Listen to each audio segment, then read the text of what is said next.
Sofa Juice. It's your host, Dion the Giant. And, I figured we'll diversify the content a little bit. I know it's been a while and we got some things to get off our chest. So, let's talk about it. So where do we start? Let's just dive in, shall we? Well, before we start, I just want to give an extra big congratulations to the legend Melrose Foxxx for graduating college recently. That's a big move right there. And I don't know if she's heavily active in the industry at this point, but she does have an OF, if I believe, that I know of. And, for those who don't know who Melrose Foxxx is, let's just say Melrose Foxxx was a juggernaut in the 2000s during that DVD era before the big shift happened. Among her classic scenes, I would recommend any and all scenes she did with Nat Turner. They had really good chemistry. If I had to pick one, I would say the scene from Fort Girl Volume 3 was a classic. What else is going on? Oh yeah, I see that there's a ongoing conversation right now about the recording artist Drake mentioning Cherokee and Skyy Black on his new album. I think the song is called Make 'Em Pay or something like that. The conversation is all over social media right now. Cherokee responded, and she didn't sound too flattered about the fact that he was referring to a situation that happened 20 years ago. And Skyy Black also responded, and another OG by the name of Kakey responded as well. And for the people who don't know who Kakey is, please do your homework. She had incredible oral skills and a super long tongue that could wrap around it. You know what? I'll just stop right there. Just do your research on Kakey. She came in, during that final era before things got real crazy. So she's definitely part of that DVD era, the 2000s, 2010s. She was right there in it, in the mix. So salute to Kakey as well. Finish him. Flawless victory. Now, me personally, as weird as it sounds, I think this controversy, it can be good because now more people in the newer generation will get familiar with Cherokee and Skyy Black and who they are, and hopefully it leads to an upward spike in their content being purchased and downloaded. So, ultimately, it's good for the culture, but I digress. And in other news, the Urban X Awards is coming up soon, on August 14th to the 16th.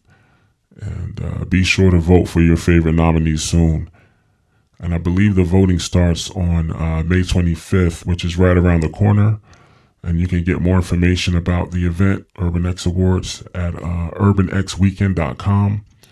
And also follow them on Twitter at x.com/urbanxawards for more details. And I emphasize this because the contributions made, they contribute to helping to keep the culture alive. Because Urban X Awards, as we know, is definitely needed because the overall expression of, Black and people of color is stifled, marginalized, and limited in the industry. So, big shout out, big salute to the Urban X Awards. We need that. So go support and put your votes in. And with that being said, I'd like to give an extra big salute, big shout out to the legend Alex DeVoe. He's definitely one of my idols and inspirations for me having this platform, period. And, I've been a fan of his work and his catalog for a very long time. He has a lot of classics like the Juicy Wet Sad series and the Sex Shooter series. I think everyone needs to check out Sex Shooter Volume 1. There's a scene with Courtney Devine and Mr. Marcus. I will put that scene against any of the scenes from the New Jacks out right now. And that's no shade to the New Jacks right now because they doing their thing, but ain't nothing like the retro content. And being the retro nerd that I am, I always wondered what type of cameras and video editing equipment, he used when he put that together because it's definitely really dope, But yeah, y'all check that out. And, I definitely want to send a shout out to Willow Ryder and Callie Valentine for recently addressing corn industry themed live stream event that ended up in chaos. I don't know all of the details, but I do know this. When you combine online communities full of men who hate women with the corn star community and a group of hyper-emotional hood niggas with poor impulse control, it never ends well. It just don't. Not at all. And that's just another reason why I like the old school, because, it was cool when all fans could do is just watch, and most people could just watch, and that's it. But all the interaction in the social media age, like nowadays, it seems like it's, it increases the chances of incidents like this happening. And back in the days, it felt like it was more exclusivity. And it seemed like the only way the average Joe could reach a corn star was at a convention or like in public if he was lucky or something like that. But now it's different. And, I'm sure there were fights back in the day. In fact, I know there were fights back in the day, but it wasn't extreme like this. This is some other shit that's going on. And, on the side note, and it seems like with social media, the bar of entry has dropped so low that anybody and their mama with a phone could be a corn star.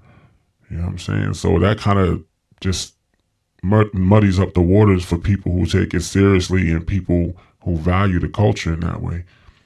And, with that being said, I hope the professionals in the industry start gatekeeping their events tighter to keep all of the riffraffs out, because those riffraffs ain't gonna do nothing but tear shit up.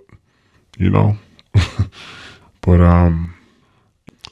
come back soon and I'll have the drop on some new updates, and we'll chop it up real soon, sooner than before. And on that note, have a great Memorial Day weekend. This is Dion the Giant signing off, and thanks for listening to Sofa Juice. Sorry for the wait, long time coming. Welcome back. Oh, and don't forget to like, share, and subscribe.